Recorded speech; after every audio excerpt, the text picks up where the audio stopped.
Cero, con Carlos Alsina. La mañana más plural de la radio.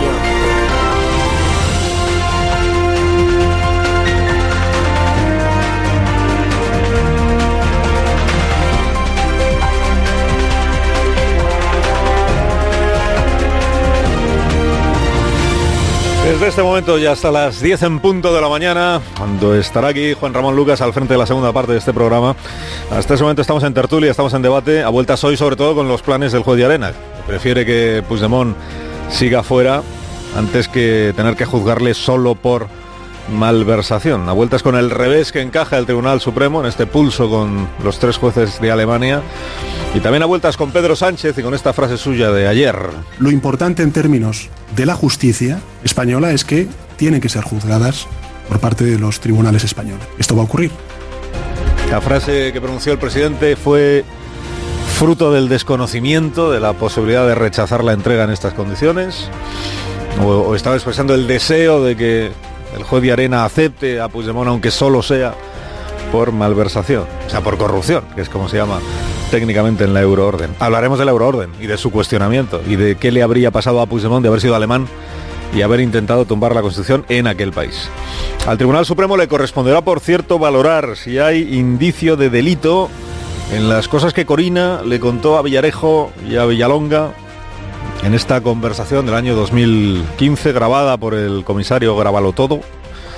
Se espera que alguna querella se presente contra el rey emérito, el rey de antes, y en ese caso, si se presenta, le toca al Tribunal Supremo examinarla. Corina, conseguidora e intermediaria financiera, a la que casi todo el mundo llama princesa, ha hecho un comunicado en el que no desmiente ni que sea su voz la que suena en esa cinta, ni que hable, por tanto, esta es la sorpresa que nos hemos llamado todos, ni que hable un fluido castellano, a pesar de que hasta ahora en público siempre habló en inglés porque decía que no sabía manejarse en nuestro... Pues sí que lo habla, sí.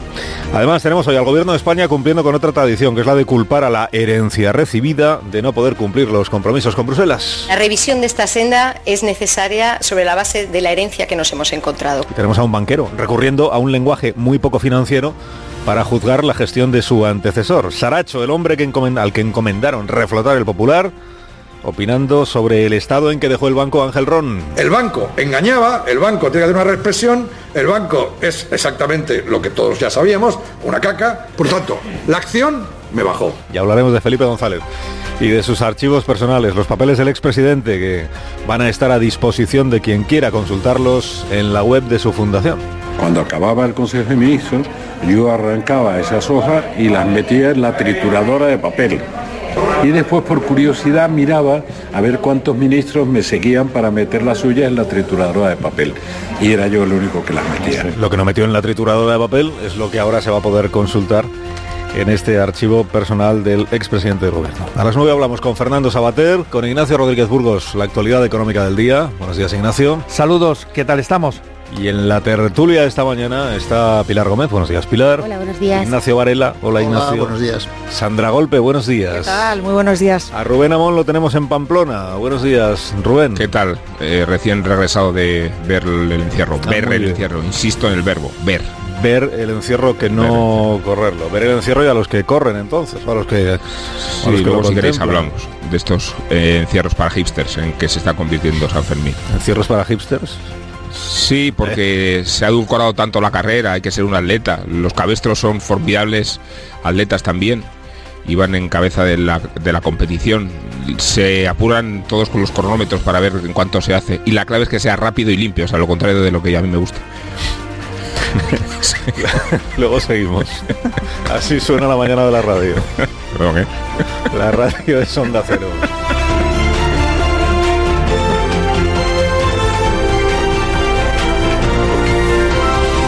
Con Carlos Alsina en Onda Cero, somos más de uno.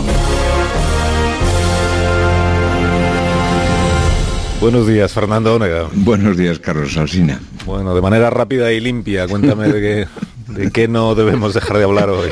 Pues de manera rápida, no sé si limpia, de Puigdemont y jueces, alemanes y españoles, del Carajal de la OTAN agitada por Trump, y la contribución española, del dinero público que el nuevo gobierno también descubre la herencia y pide a Bruselas tiempo y buena cara, de la hiperactividad del gobierno con lo último que es atajar los suicidios.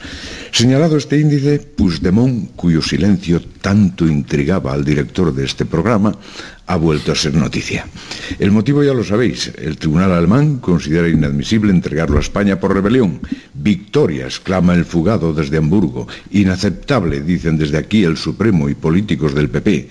Que abran las puertas de la cárcel, reclama Pujol, que salió de su espesura. Y ahora las reflexiones.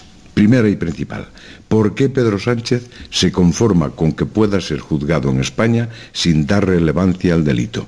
¿No consideró que nos exponemos a que haya dos tipos de procesados, unos por rebelión y su jefe solo por malversación?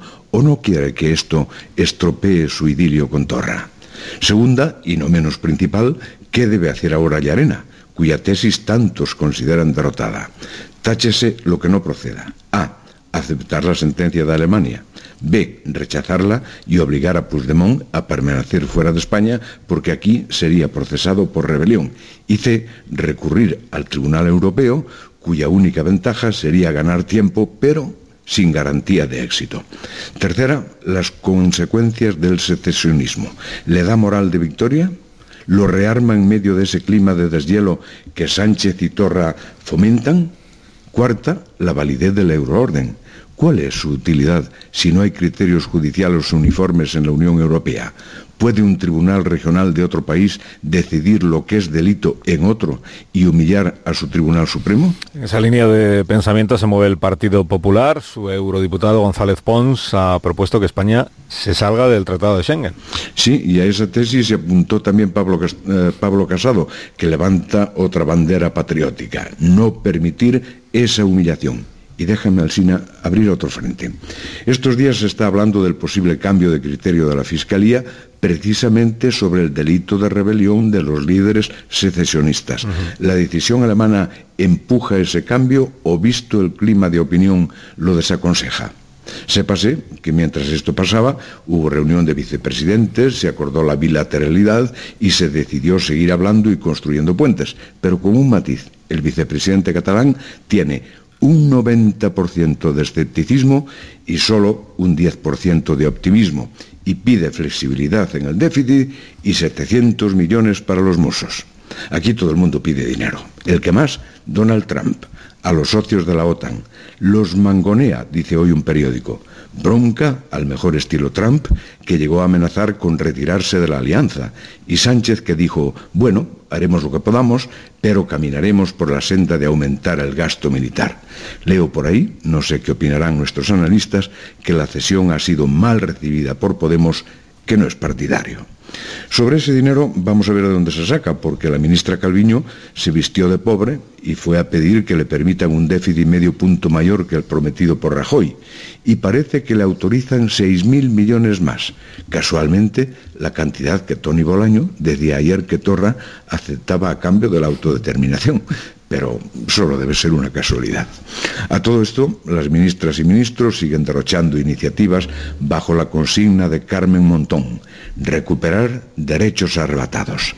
Apunten como ideas del día la anulación del copago a los pensionistas más vulnerables, sacar viviendas vacías al mercado del alquiler, ley de universidades, nuevo carnet de conducir por puntos, lucha contra el suicidio. Y en el horizonte, 5 años. En 5 años, según Carmen Calvo, consejos de administración paritarios. Y en 5 años, según Valerio, y esto sí que es importante, equilibrio de las cuentas de la Seguridad Social. Y hoy, consejo. Lo espero con ansiedad porque la portavoz Celaá puede tener ideas nuevas y sobre todo porque prometió hablar de Corina y Villarejo. Y hay otros nombres que piden comentario. Felipe González, ya lo has citado, y su archivo en la red, que me parece una admirable aportación documental. Fernando Garea, presidente de la agencia EFE. La pareja Ron-Saracho, últimos presidentes del Banco Popular. Qué forma de echarse las culpas. Saracho, que el plan de Ron era una caca. Ron, que el plan de Saracho era una tómbola. ¿Cómo no iba a hundirse el banco? Y el gran alivio en boca de la vicepresidenta Carmen Calvo, otra vez citada. La mayoría de los hombres son decentes, dijo. No sabes, querido Alsina, el alivio que me produce esta revelación. Porque das por hecho que te incluyen la mayoría, ¿no? Por supuesto. Ah, bien, yo también. Yo también, te incluyo. Que tengas un buen día, Fernando. Feliz fin de semana. Y hasta el próximo lunes a las 8:30 que tienes que estar aquí. Y un poco antes incluso. Bueno, es verdad, a las 7 de la mañana. Pues que descanses. Hasta el lunes. Hasta el lunes, adiós. Buenos días. Más de uno en Onda Cero. La radio de mañana. Golpe, Gómez, Varela y Amón.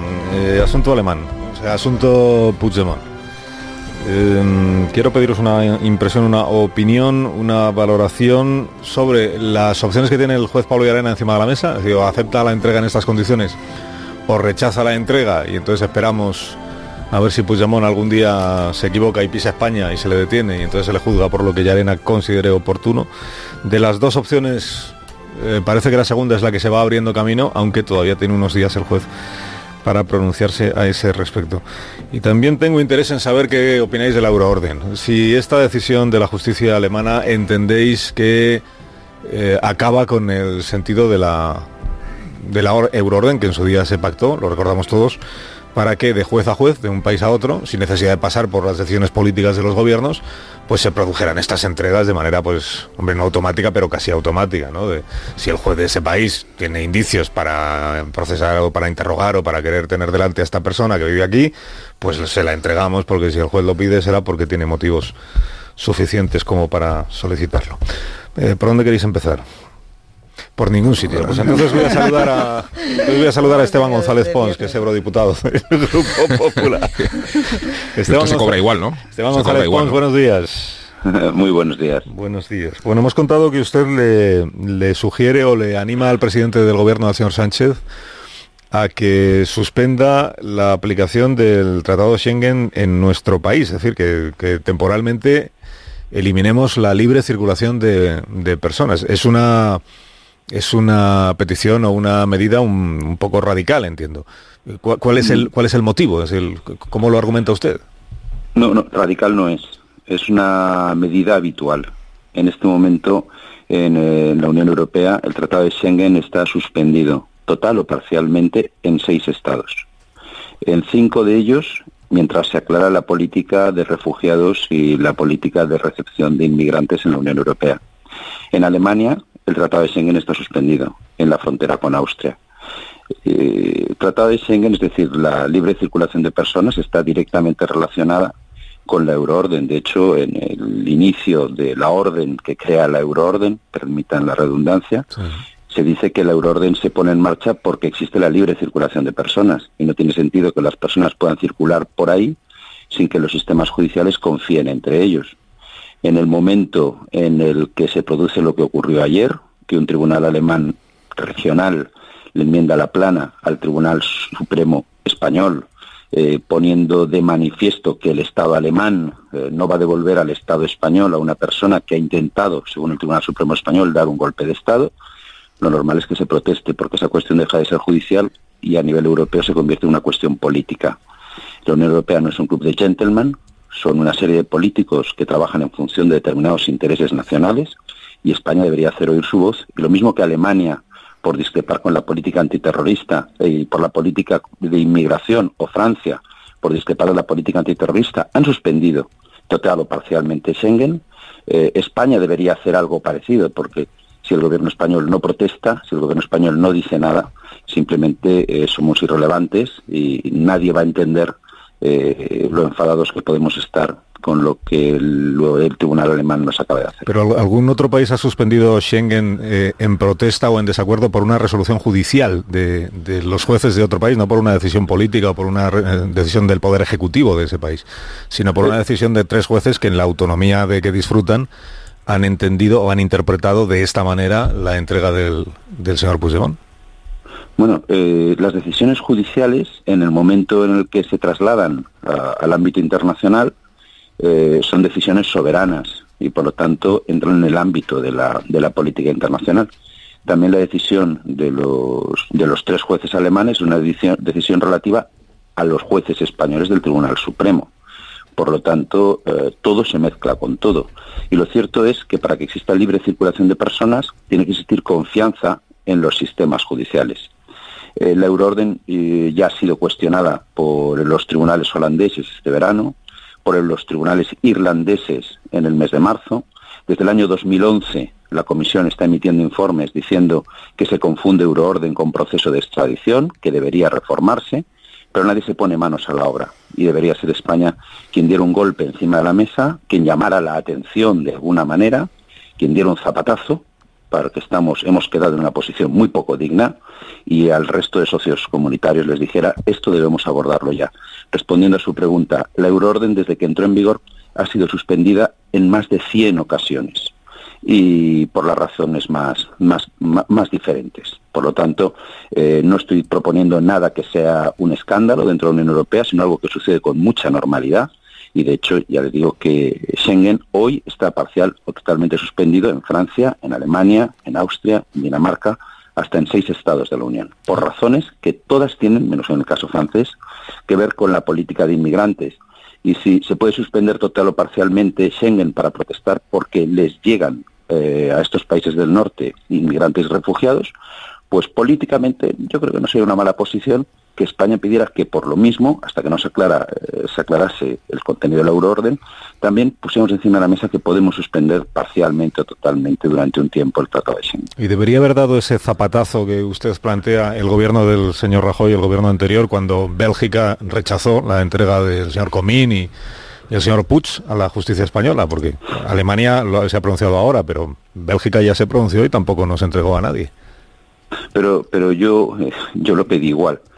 Si usted recuerda, que lo recordará, yo en el Congreso del Partido Popular de Sevilla lo pedí delante del presidente Rajoy, y después dirigí una carta a todos los eurodiputados explicando que aquellas decisiones, como la primera decisión del Tribunal Alemán, demostraban que la euroorden no está funcionando, que la euroorden se ha convertido en un proceso de extradición como cualquier otro, que permite que los jueces de un país opinen sobre el modelo judicial de otro país, y que en esas condiciones es muy difícil que se mantenga la libre circulación de personas, que para poder mantener la libre circulación de personas debemos abordar una reforma en profundidad de la euroorden. Si vamos a vivir sin puertas en la escalera, es necesario que tengamos confianza mutua todos los vecinos.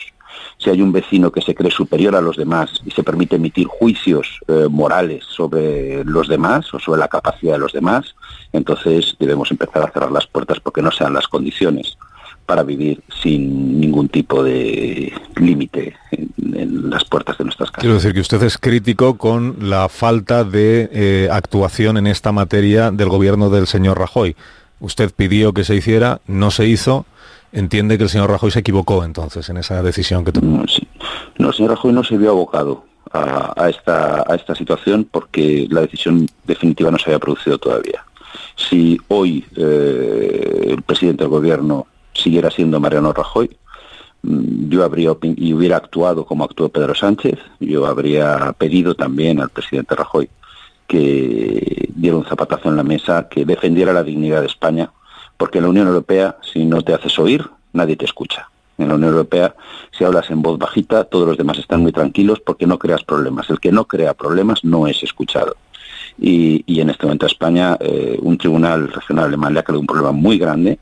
Y bueno, el sentirte al mismo nivel que los demás, el no estar con complejos en la Unión Europea, exiges que reacciones como habría reaccionado cualquier otro. Yo solo pido que España haga lo que habría hecho Alemania o lo que habría hecho Francia, lo que hacen los grandes países de la Unión, porque es lo que somos, un gran país de la Unión. Lo que pasa es que también tengo que decir que creo que Pedro Sánchez reaccionó ayer pensando en su política interior, en su política de pactismo con los independentistas, y esa política desde luego no era la que va a Mariano Rajoy. Esteban González Pons, una última cuestión antes de despedirle. El congreso de su partido, el congreso extraordinario del día 21. Soraya Sáenz de Santamaría, Pablo Casado. ¿Quién va a ganar? No lo sé, porque... ¿Quién quiere usted que gane? Pues el que gane, el que voten los afiliados. Yo no puedo discernir ahí. El voto es secreto, estamos en plena campaña electoral, están exponiendo sus programas. Yo lo único sí puedo pedirles dos cosas y lo hago con humildad.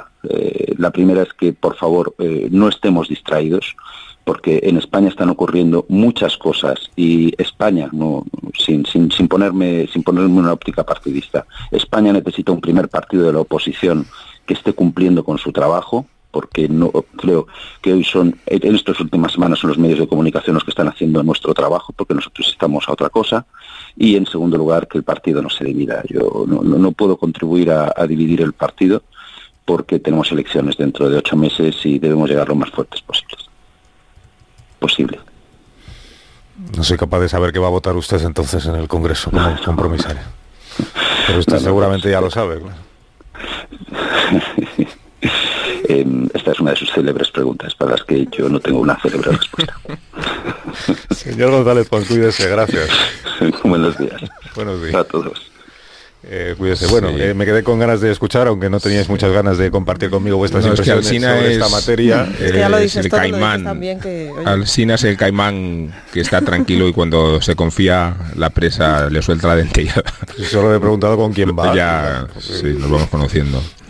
Que voy con quien elijan los hombre, ya eso está una clave muy va de importante. suyo, pero ¿usted a quién va a votar? La Unión, Soraya, ¿no? Bueno, yo creo que hay una clave muy importante y es que hay elecciones europeas y el que sea el nuevo presidente del PP tiene que decidir si Esteban González Pons repite o no. Claro, sí. Entonces, por eso quizá esa cautela que ha tenido.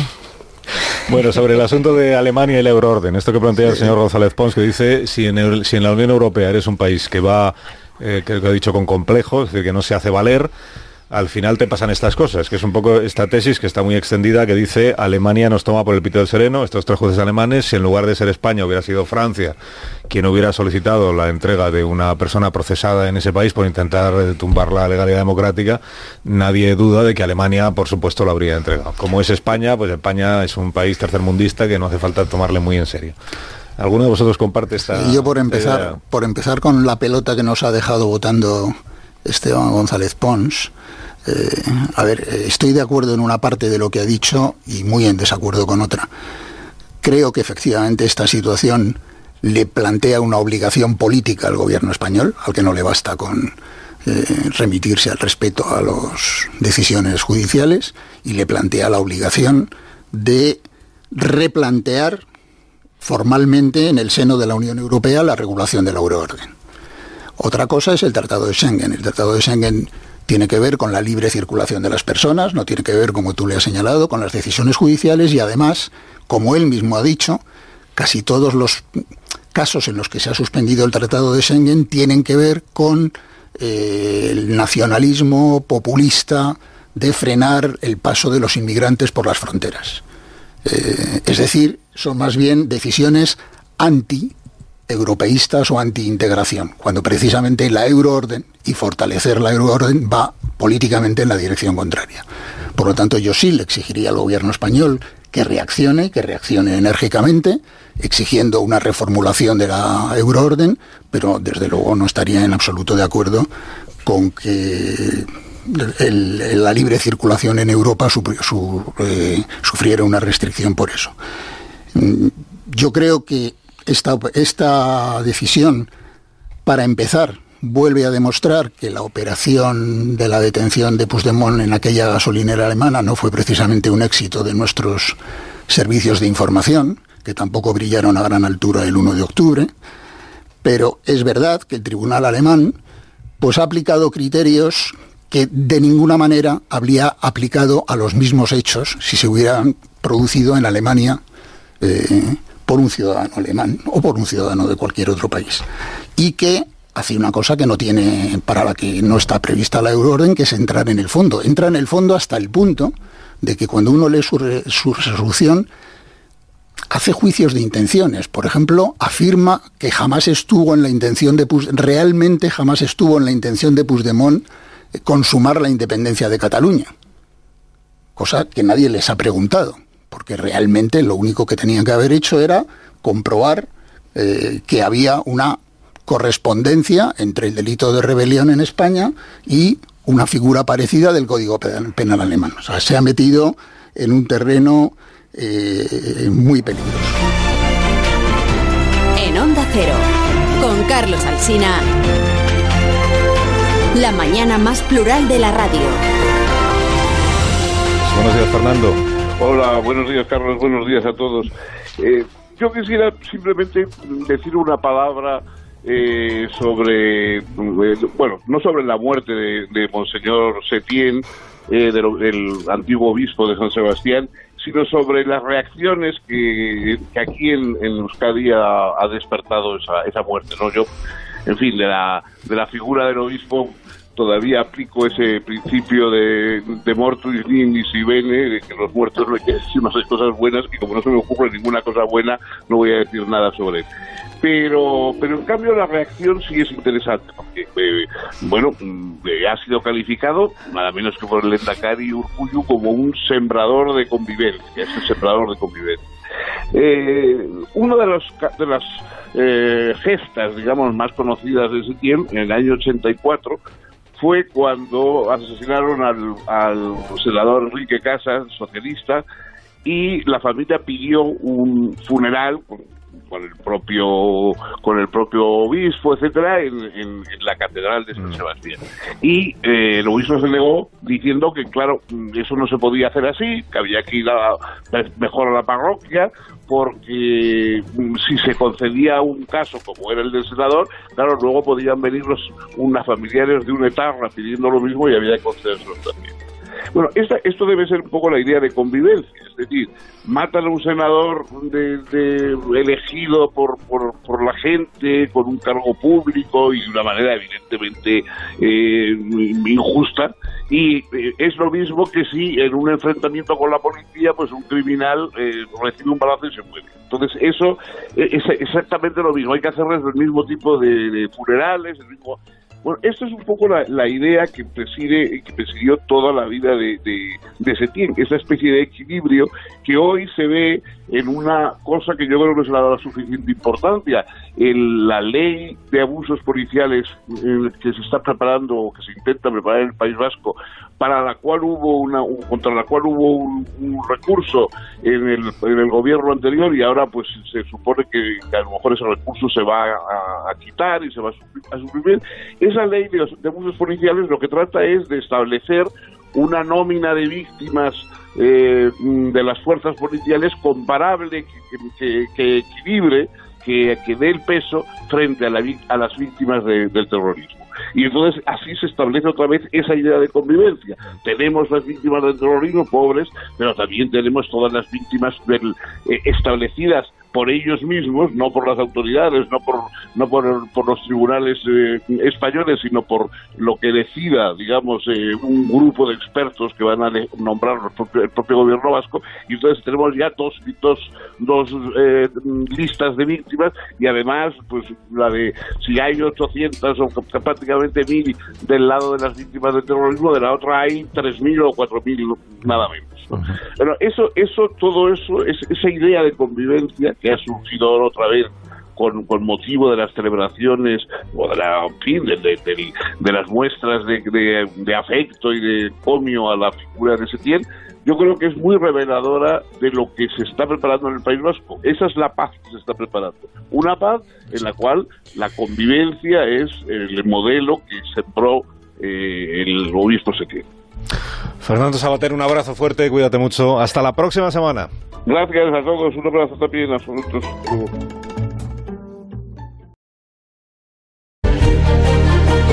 Son las 9:14 de la mañana, 8:14 en las Islas Canarias. Estamos a viernes. Esta pregunta de ahora es solo para los veteranos de esta mesa, es decir, Rubén Amón, Ignacio Varela. Qué nervios. Pilar Gómez y Sandra, pues... Le cambio el carnet de identidad a Rubén Amón, a ciegas. Pues no tenéis edad suficiente como para responder a la pregunta que... Yo estoy vestido de San Ferminero, puedo responder a todo. 50 años o por cuántos... Mira, la pregunta es, ¿os acordáis de que hubo una época en la que salían en la tele cantantes con chaquetilla de punto y corbata? No. Interrumpir la intervención de Juan Pardo porque hay una noticia importante. Alfonso Guerra en la rueda de prensa del Partido Socialista. Socialista Obrero Español. Conexión Torre España, conexión. En uno de los salones de este hotel hace su aparición, es recibido con la canción de la campaña del Partido Socialista. Hay que cambiar el lema del Partido Socialista en esta campaña. A estas alturas de la noche, de acuerdo con los datos que se han dado a conocer, está claro que el Partido Socialista Obrero Español ha obtenido el respaldo mayoritario del pueblo español en esta elecciones. Año 1982, carita se te está poniendo, Ignacio Varela, como si hubieras estado allí. No, lo siento poner este punto autobiográfico, pero es que ese discurso lo redacté yo. ¿Qué me dices? ¡Vamos! Bueno. Eso es imbatible. Me incorporo al sector de Sandra y Pilar. Quedo excluido del debate. ¿Con esas armas? No vamos a escuchar el discurso completo, Ignacio, pero seguro que era muy bueno. No, lo curioso es que había otros dos más, por si acaso. O sea, estaba el de la victoria arrolladora, que claro, es el que se pronunció, el de hemos perdido pero seguiremos adelante. Y le hemos ganado por poco. Sí, le hemos ganado por poco también. Sí. Eso era práctica habitual, no sé si ahora se sigue haciendo, pero siempre se ha hecho. 202 escaños, o sea, obtuvo Felipe González, el Partido Socialista, año 82, casi la mitad de los votos, el 49%, hemos mirado antes. 202 diputados. Tenía el secretario general del Partido Socialista 40 años. ¿Quién los pillara? Con 40 años en la España del 82. Ponte tú en la piel de que con 40 años de repente tiene 202 diputados para hacer, digamos, un poco lo que quiera en un país que está en construcción en aquel momento, o en reconstrucción si se prefiere, ¿no? La España de aquel año. Bueno, ayer empezamos a contar aquí, que empezó a contarlo el diario El País semanal este fin de semana, lleva un reportaje creo que muy interesante sobre esta historia, que Felipe González va a ser el primer expresidente del Gobierno de España que pone a disposición de todo el que quiera consultarlo un montón de anotaciones suyas y de documentos suyos de la etapa en la que fue presidente, de la etapa anterior a la presidencia, de anotaciones que fue pues tomando y que ahora vamos a poder, pues, y fotografías, vamos a poder consultar todos. Y nos acompaña esta mañana pues la artífice del proyecto, que es María, se apellida curiosamente como Felipe. María González. Una casualidad. Sí. Buenos días, María. Hola, buenos días. Es hija de Felipe González. Sí. ¿Le puedo tutear? Por favor. Muy bien. Pues buenos días, María, hija de Felipe González. Tú eres entonces la persona que no ha conseguido que Felipe González escriba sus memorias. Bueno, todavía no lo he conseguido. ¿No pierdes la esperanza? No, yo no. ¿Por qué? Porque no quiere escribir sus memorias. Es interesante. Pues bueno, es una respuesta que él ha dado muchas veces y que de verdad creo que es real, que por un lado que está aburrido de sí mismo, o sea, por un lado que no le apetece volver a lo de atrás, sobre todo teniendo en cuenta que por otro lado le interesa tanto el futuro y el presente de las cosas que están pasando, que le parece perder el tiempo, ¿no? Y perder la pista de la rabiosa actualidad. Así que creo que tiene que ver un poco con eso. Bueno, no has conseguido que escriba sus memorias, pero sí has conseguido que publique o que nos permita acceder a todos a un montón de papeles suyos de su archivo personal. ¿Lo has conseguido a base de darle mucho la lata, de insistirle mucho, o en esto se ha dejado con más facilidad? Bueno, al principio hubo que insistir, pero bueno, este proyecto nace hace ya unos cuantos años, en el año 2011, y bueno, la cuestión es que él se resistía un poquito porque pensaba que quizá iba a tener que trabajárselo más él, ¿no? Y le daba esa pereza, ¿no? De decir, es que no quiero enterrarme en cajas y en papeles cuando hay tantas cosas que me interesan, ¿no? Entonces, bueno, cuando cogió un poquito de confianza y vio que no tenía que ver con él, sino que podíamos hacer ese trabajo otras personas, bueno, pues ya se ha dejado un poquito más. ¿El trabajo cómo ha sido? Porque, o sea, durante todos estos años, que son muchos años, Felipe González va rellenando cuadernos de anotaciones personales, va conservando determinados documentos y los va ¿archivando dónde? Bueno, archivando igual es demasiado decir. Sí, los va amontonando ¿dónde? Eso es. Bueno, pues ese fue el primer reto que nos encontramos. Realmente, cuando nace la conciencia de que hay algo que hacer con respecto a eso que hoy llamamos archivo, que en un primer momento era como, y esto, no sé, todos estos años trabajando tanto y con tanto material, pues, ¿qué hacemos, no? Yo decía, no sé, es que el día que me imaginaba el día que me toque heredar, digo, esto no son los muebles de mi abuela, no sé. Yo, ¿qué hago con esto? Realmente esto para mí no es mío, no es parte de la herencia que hereda un hijo de su padre, no es parecido a eso.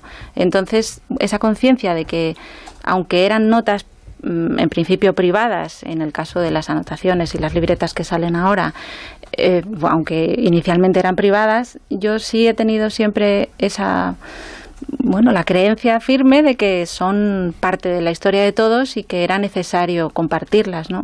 Entonces, pues empezar a identificar lo que hoy llamamos el archivo fue el primer trabajo, porque no era tan sencillo, no estaba ni archivado ni acumulado en un solo sitio. Eran un montón de materiales en distintos formatos, en papel, en audio, en vídeo, y en vídeo en formatos del año 70, o sea, yo qué sé, cintas de doble cara, o yo no sé ni cómo se llaman, que no sabes dónde meterlas, o sea, ya no teníamos los dispositivos ni siquiera para visualizar el material que teníamos. Bueno, pues ha sido una labor un poco de chinos de ir identificando dónde estaban esos archivos, en qué lugares, en sitios más obvios y en sitios más raros, ¿no? No sé, pues en un sótano o en un almacén en las afueras de la ciudad o en la sede del partido o no sé, en muy disperso, y a medida que hemos ido avanzando y que ha ido también conociendo la gente que existía esta iniciativa, también es verdad que hay personas que nos han dejado material, pues nos ha cedido, por ejemplo, Pablo Juliá su archivo fotográfico, que todavía me decía ayer, tengo muchos más, te voy a traer más. Pues Miguel Povedano, que era el fotógrafo oficial de Moncloa, también nos cedió con mucha generosidad su material. Mucha gente, una persona que trabajó en la secretaría de mi padre un montón de años y se fue a principios de los 90, que en ese momento decidió llevarse un montón de cuadernos de manuscritos porque pensó que era la única manera de preservarlo, porque veía el percal por allí y la poca conciencia que había, ¿no? de la importancia que podría tener eso en el futuro, ¿no? para tener esa información. Bueno, pues se lo llevó, se ha mudado 4 veces la mujer y 4 mudanzas ha llevado la caja con sus papeles y hace unos meses pues nos los regaló y ha sido maravilloso, ¿no? Hemos ido encontrando material en el camino que yo agradezco mucho a tantas personas que lo han ido guardando, ¿no? Y que, no sé, tantas secretarias que con criterio de puramente de secretaria, de orden cronológico, pues han ido archivando. Entonces encontrabas cajas pues con una factura de montar el stand del meeting de la campaña de no sé qué movida y al lado pues una carta de Willy Brandt. No sé, porque era del día siguiente, ¿sabes? No sé. Entonces, bueno, la labor es un poco de chinos, pero... ¿Tú lo has visto todo? ¿Todo lo que...? No, imposible. No, imposible. Imposible. No, es muchísimo material. Estimamos... hoy por hoy estimamos, porque no podemos afirmarlo, que hay en torno a 500.000 documentos, wow. Pero es una estimación, es que eso hay que abrir caja por caja y ver papel por papel, y en todos estos años, aunque parezcan muchos, hemos estado ocupados en otras cosas que también son necesarias para construir un archivo, ¿no? Y sobre todo para construir, para digitalizar y para poner a disposición, que creo que es la novedad de este proyecto. Y lo que más nos ha costado, porque digitalizar en sí mismo es muy caro, pero es un proceso relativamente mecánico. Sin embargo, catalogar la documentación, no sé si alguna vez habéis tenido contacto con un archivo, pero es un trabajo muy, muy complejo y de muchas horas. Ahí no hay máquina que valga, es un ser humano viendo papel por papel. Y en este proyecto y en este caso, Alba Toajas, que es la archivera de nuestra fundación, ha hecho un trabajo excelente y muy, muy cuidado con el apoyo de las personas del Grupo Telefónica y de Digibit, que bueno, han estado construyendo todo este proyecto que hoy vemos online. Y bueno. Oye, de lo que sí has visto, ¿qué te ha sorprendido en el sentido de... ¿Qué creías que no ibas a encontrar porque pensabas que igual no existía una documentación sobre ese tema y te has encontrado con que sí? Y al revés. Y al revés, ¿qué esperabas encontrar y resulta que no hay, que no existe? La verdad no me había hecho ninguna ilusión. O sea, yo no sabía lo que para empezar, cuando en el 2011 no sabía lo que era el archivo, es que no teníamos ni idea de lo que había conservado, de lo que no, de lo que podríamos encontrar, de lo que se habría perdido. Hay documentación que realmente se ha deteriorado tanto que no es posible recuperarla. Entonces, no me había hecho una idea muy clara de lo que esperaba encontrar, también por no hacerme ilusiones, ¿no? y no, en fin, creo que un poco por eso.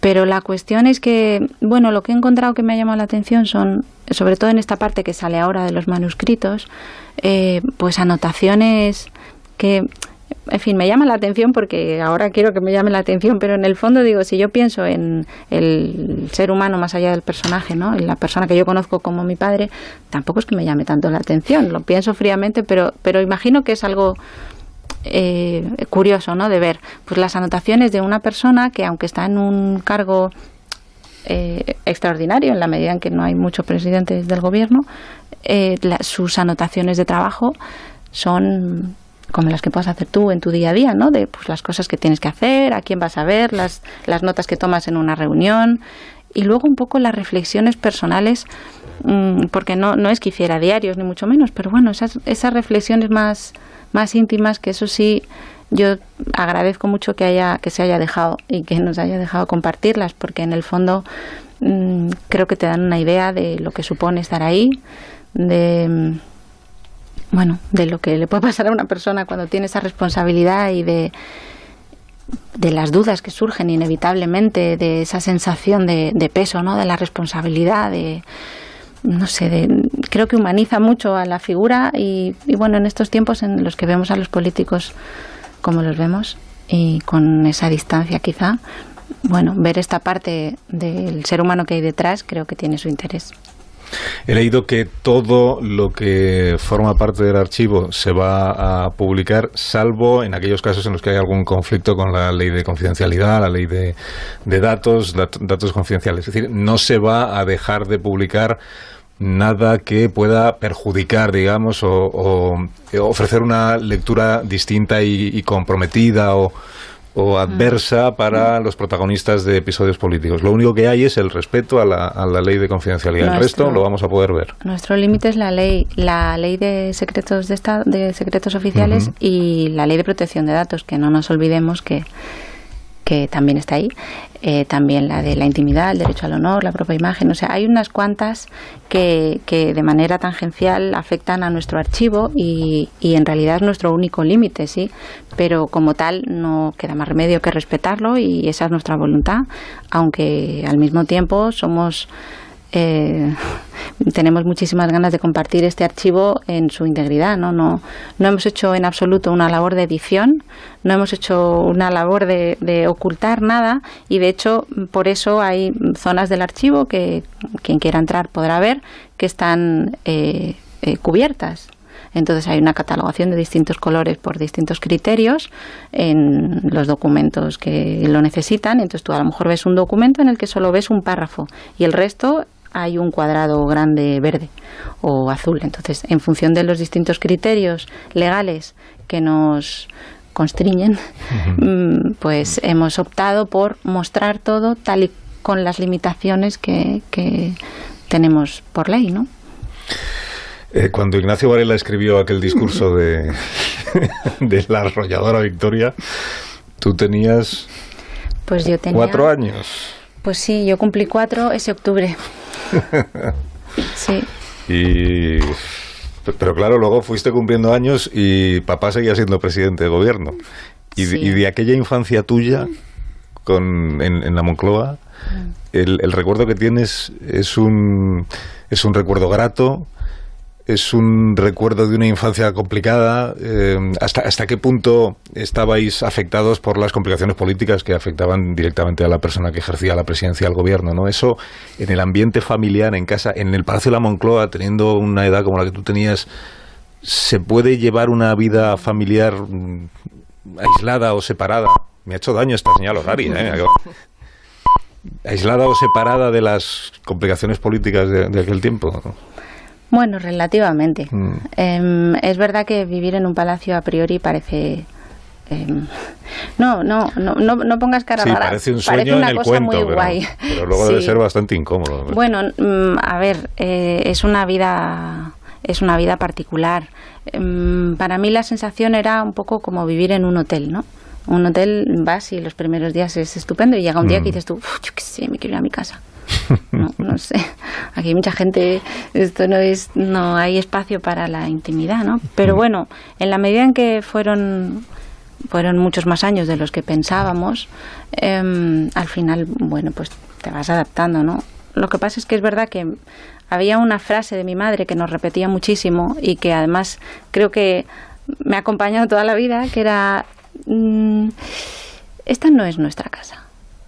Nos lo decía muchas veces, no lo creáis, esta no es nuestra casa, nosotros venimos de otro sitio y cuando se acabe esta etapa volveremos a donde estábamos o iremos a otra casa, pero no creáis que esto os lo habéis ganado por derecho vosotros, ¿no? O sea, es el trabajo de vuestro padre y es una circunstancia, bueno, temporal.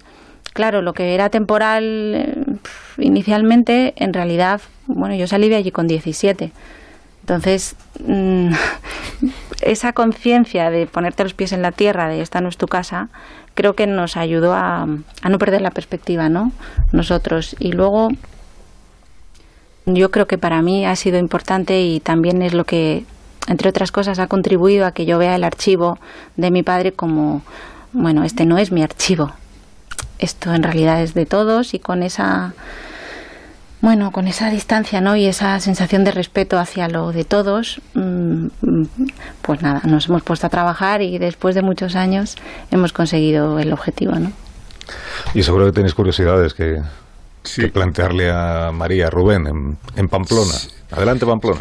¿Qué tal? Bueno, creo que la aparición de este material contribuye a la mitificación de aquella época, por lo que fue y por cómo creo ha ido degradándose la estirpe política. Desde entonces creo que la figura de Felipe González ha crecido por sí misma y por cómo ha sido un poco degradada por las comparaciones que ha habido después en el socialismo y fuera de él, ¿no? Pero sí me gustaría abundar en los pasajes más delicados de ese material. Tengo la sensación de que tenemos los papeles desclasificados, pero precisamente no del todo desclasificados. Y si en lo personal hay algún punto de la visión de esos archivos que te ha estremecido. A ver, lo primero que me gustaría destacar es que he escuchado la palabra mitificar y me chirría mucho, porque no es la voluntad de esta iniciativa. Nosotros no tenemos ninguna intención de hacer una estatua en una plaza pública ni de mitificar nada. Realmente es poner en su lugar las cosas y que cualquier persona pueda conocer y opinar con criterio, ¿no? No hay nada de mitificación en eso. Hay realidad y historia, ¿no? Algo que me estremezca, no sé. Fue una época muy, muy interesante, de muchísimos retos antes de la etapa de gobierno. Una época muy dura y en la que hicieron mucho encaje de bolillos.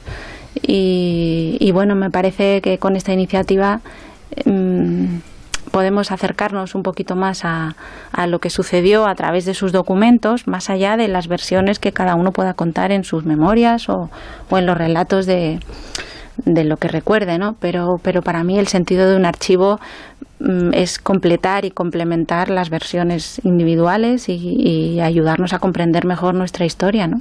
En España la tradición es que la persona que está en un cargo público y que ya tiene idea de que el día que deje de estar en ese cargo será interesante lo que él cuente de su etapa, pues o lleva un diario, como José Bono, por ejemplo, iba todos los días tomando notas desde muchos años antes de que se ponga a escribir sus memorias. Eso tiene la ventaja para el que escribe las memorias, que él interpreta sus propias notas de entonces, sus propios documentos de entonces y hace su versión actualizada, y el lector tiene acceso a la versión que él da de lo que fue pasando. Claro. No a la documentación original, digamos. Y en vuestro caso lo que pretendéis es lo segundo, ¿no? Que podamos tener acceso a la documentación original, que no tiene más interpretación que la que el que lo lee, el que lo consulta en cada momento, claro, le quiera dar.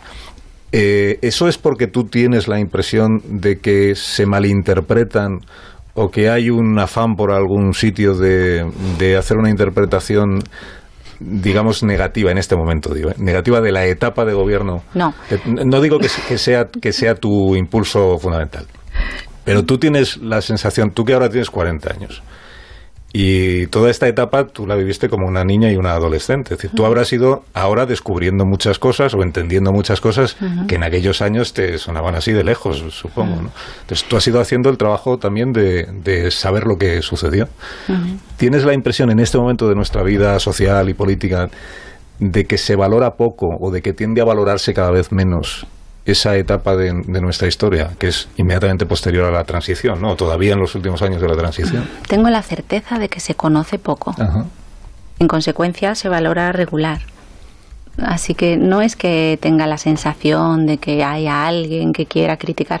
No, simplemente es que creo que se conoce poco y me parece que a través de compartir estos papeles pues se va a poder conocer mejor y el que quiera va a poder opinar con criterio. Yo justamente sobre eso te quería preguntar, ¿no? Porque entre esos 3.000 documentos que han salido a la luz están 14 años antes de que tu padre fuera presidente del gobierno, ¿no? Eso es algo a lo que no teníamos acceso hasta ahora. ¿Nos podías hablar de esa etapa desde 1968, ¿no? Hay archivos. Sí, los archivos de esa época son más escasos porque es verdad que bueno, pues se han ido guardando menos. También, pues quién iba a pensar a finales de los 60 que iba a tener algún interés cualquier anotación, no, entonces bueno, nos llega lo que nos llega y tenemos lo que tenemos, pero lo que tenemos lo queremos compartir y eso es lo que hay. Esa etapa, pues bueno, hay archivos de distinta naturaleza. ¿Qué destacarías tú de esa parte? Mira, bueno, del final de esa etapa, lo más curioso y lo más llamativo para mí fue encontrar el maletín que manejaba mi padre durante la campaña electoral del año 82. Ese maletín que estaba en el sótano de casa de mi madre, en una esquina, así apoyado. Claro, de repente un día que estaba buscando yo este dispositivo para ver diapositivas en el sótano, porque teníamos un material que así lo veíamos mal, y entonces buscábamos. Así es, perdón, la diapositiva al trasluz, a la luz. Que no estoy acostumbrada ya a la radio. Bueno, pues buscando ese aparato, de repente me encontré un maletín negro y dije, ¿esto qué es? Y entonces lo abrí y había un montón de documentos, además como un poco mezclados, porque ahí había documentos de la etapa de la campaña electoral y luego cosas anteriores. Pues había unos papeles que están ahí de cuando estuvo en Lovaina haciendo unos estudios al final de la carrera, en fin, cosas un poco dispersas y raras. Me decía, ¿qué es esto? Y entre todo eso, pues había, no sé, el esquema del debate de investidura. Entonces, el esquema manuscrito de lo que quería decir, las líneas generales. A mí la verdad es que eso me impresionó bastante porque ver con el tiempo, la perspectiva del tiempo, claro, el proyecto que tenían y que realmente estaban imaginando un país a 20 años. No era un proyecto de lo que voy a hacer mañana y pasado y el año que viene. Era, quiero transformar esta realidad y quiero que, sin saber cuánto tiempo iba a estar en el cargo, por supuesto, porque ellos imaginaban 4 años si llegaban. Imaginemos que en el año 82 la inestabilidad que habían vivido un añito antes, bueno, tampoco nos podía dar tanta seguridad, ¿no? Entonces fue muy curioso ver eso y tener como esa impresión de wow, es que esta gente, y no solo mi padre, sino todo este equipo, pensaba a lo grande, ¿no? O sea, pensaba como con unos plazos y con una visión del país que sí me llama la atención, la verdad. Con 40 años, ¿eh? Con 40 años. Sí. Ignacio. Bueno, a mí lo que pasa es que esos archivos lo que me traen sobre todo es una acumulación de recuerdos, ¿no? Estas son las memorias de quien no quiere escribir sus memorias, ¿no? Realmente. Y además creo que no lo vas a conseguir y tú misma, María, has dado la explicación. Y es que Felipe González sigue siendo un personaje rabiosamente contemporáneo. Y verdaderamente le interesa mucho más hablar del presente y del futuro que del pasado. A mí también me interesa mucho más lo que tiene que decir sobre el presente y sobre el futuro. Lo que estos archivos demuestran es una personalidad, es una personalidad extraordinariamente compleja, sobre todo en su relación con el poder, ¿no? Esa mezcla de repulsión por las servidumbres del poder y de la permanente tentación de irse y de abandonarlo, y al mismo tiempo la raza del político que es capaz de combatir y de competir fieramente, como he demostrado muchas veces, por conservarlo y por ejercerlo a fondo. Y también se nota mucho la evolución, ¿no? En los primeros tiempos hay una preocupación fundamental por el partido, luego en los primeros años del gobierno por la política del gobierno en España, luego cada vez crece más la dimensión de política exterior y termina en los últimos años otra vez volviendo a la preocupación por el futuro del partido. Pero yo solo quería hacerte una pregunta. Felipe González ha dicho públicamente muchas veces que el momento más duro de su presidencia y probablemente su mayor error, lo ha reconocido, fue el referéndum de la OTAN. Sin embargo, por lo que yo apresuradamente he visto en los archivos, sobre ese episodio hay muy poco material, muy poca información. Para una persona que hemos comprobado ahora que tomaba nota prácticamente de todo, ¿a qué crees que se debe eso? ¿No habéis encontrado suficiente? Porque yo sé que a él aquello lo vivió con una intensidad tremenda y de hecho estuvo a punto de caer el gobierno en aquel referéndum. Sí. Pues lo que te puedo contar es que lo que vemos en los manuscritos es lo que hay, lo que puedes ver en la web. No sé si más allá de eso puede haber más documentación en el archivo, porque como te contaba antes, es tan grande y es tan poco posible para nosotros como fundación visualizar toda la documentación antes de tratarla digitalmente, que realmente no sabemos qué documentación hay con respecto a cada tema concreto todavía. Es verdad que en esos momentos, claro, las notas, tú en las notas, como seguramente haces tú en tu vida habitual, no escribes y desarrollas los temas como si estuvieras haciendo un libro o como si estuvieras dejándolo para la posteridad, ¿no? Entonces, de repente, él toma una nota que dice tratar este asunto con la persona que sea del gabinete o reunirse con este para hablar de esto, pero realmente los temas y más, imagino, en la actualidad y en la rapidez del día a día, yo creo que los llevaba mucho en la cabeza. Pero hay muy pocos juicios sobre personas. Son muy operativos las notas, ¿no? Sí, exacto, pero eso, y conociendo tú cómo conoces al personaje, seguramente comprenderás que es muy propio de él, que la reflexión y el día a día lo lleva mucho en la cabeza y que las anotaciones son muy prácticas y muy de bueno, pues los temas que quiero tratar, las personas que veo, este tipo de cosas, ¿no? Pilar Gómez, ¿quieres hacer una pregunta cortita? Sí, muy cortita, porque yo, como por edad es verdad, durante un tiempo viví pensando que el único presidente del gobierno era Felipe González. Compartimos la edad. Me crié con Felipe González, pensé que no había otra posibilidad y es así. Y yo sí que agradezco mucho poder conocer, porque es verdad que mi generación no conoce todo eso. Y hay una frase que me llama la atención porque comentabas la distancia que hay ahora con los políticos. Decías, y quería saber cómo ves tú ahora los políticos y cómo ves la política. Esta es una pregunta. Bueno, no sé, en mi opinión ahí se ha degradado mucho, ¿no?, el concepto que tenemos de la política y de los políticos. Creo que han sucedido muchas cosas que no tenían que haber sucedido y que no han contribuido en absoluto a que los ciudadanos confiemos en esas personas que tienen que representarnos y velar por las cosas de todos, ¿no? Entonces, bueno, mi visión ahora es un poco... Bueno, en este momento particular soy optimista. Veremos qué pasa, pero ojalá se pongan las pilas todos los que están y avancemos un poquito. Llevamos unos años de mucha parálisis y no es posible para todos. María González, muchas gracias por la visita. Gracias a vosotros. Y muchas gracias por el archivo. Bueno, y muchas gracias por el trabajo.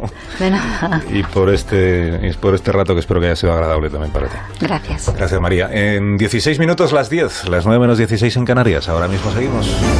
Ignacio, que tengas un feliz fin de semana. Igualmente. Adiós, Pilar Gómez, buen día. Adiós, Sandra, luego te vemos en la tele. Adiós, Rubén, hasta mañana. Digo, hasta el lunes. No, cultureta.